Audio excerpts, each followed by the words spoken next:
Mga tol, asimbol tayo ng hamba. Ayan. Lagyan natin ng stick wheel para matibay. Para walang masabi ang mayari. Solid ang ating gawa. Yan, pasok na natin.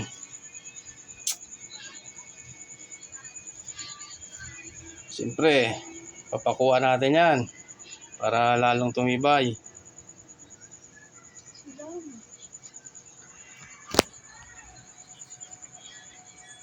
Yan, sukatin natin. Ito nga palang pinto, hamba na to 90 cm. Pang to, mindor. Yan, lalagyan na natin ng tukod sa gitna. Para hindi bumuka. Kuha na natin.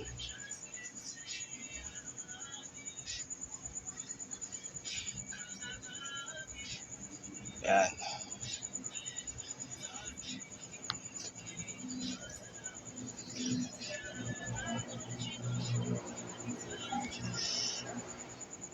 Iskulahin muna natin yung yung header para tuloy-tuloy na yung sukat. Kailangan parehas yung sukat. Ang laki. Para pag pasok ng pinto, swak na swak.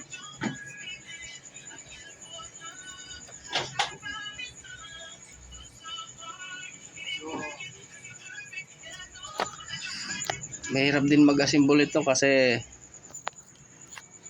pag hindi parehas yung sukat mo, problema sa pinto.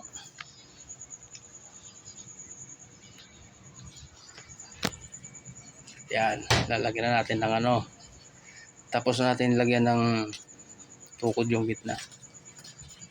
Lagyan naman natin ng pako yung mga gilid para kumapit ang halo. Yan.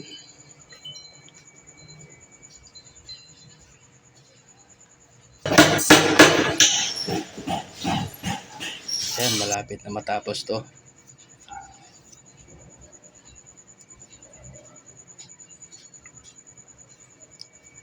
Yan, sasalpak na natin para malagyan na natin ng halo yung mga gilid.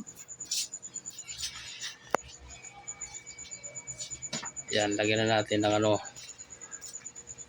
brace para kapitan ng hamba.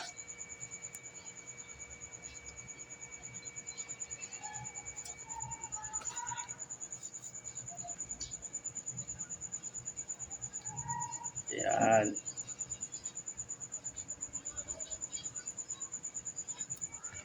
Siyempre, yan.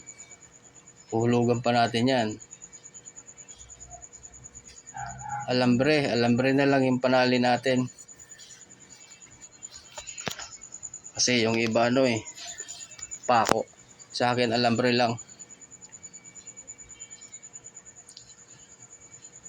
Siyempre, lilibilin din natin yan.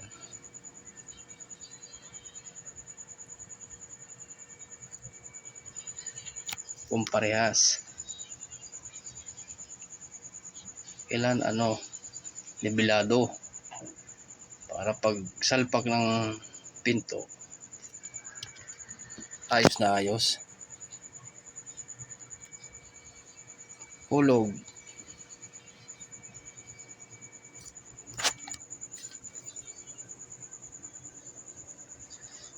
Ipitan natin ng tali para hindi gumalaw.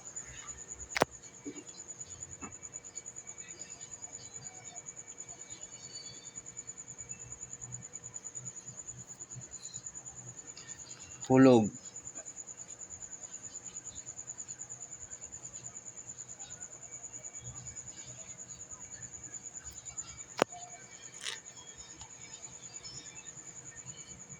Kailangan nasa hulog. Ayan. Lagyan na natin ng halo yung mga gilid. para hindi na gumalaw.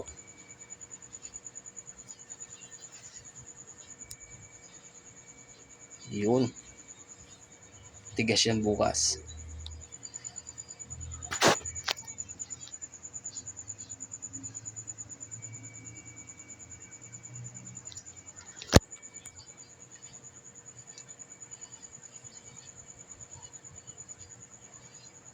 Malapit na mapuno.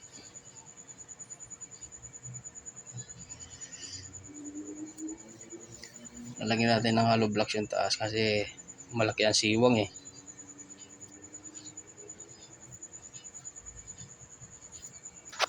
Paghalo lang kasi ano eh, makapal. Matatapon lang ang halo. Yun.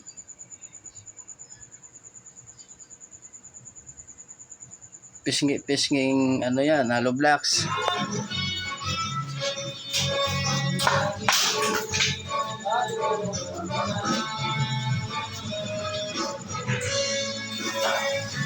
Yun.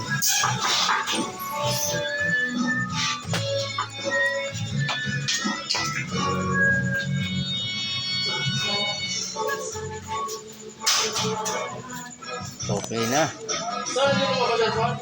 Takpan na.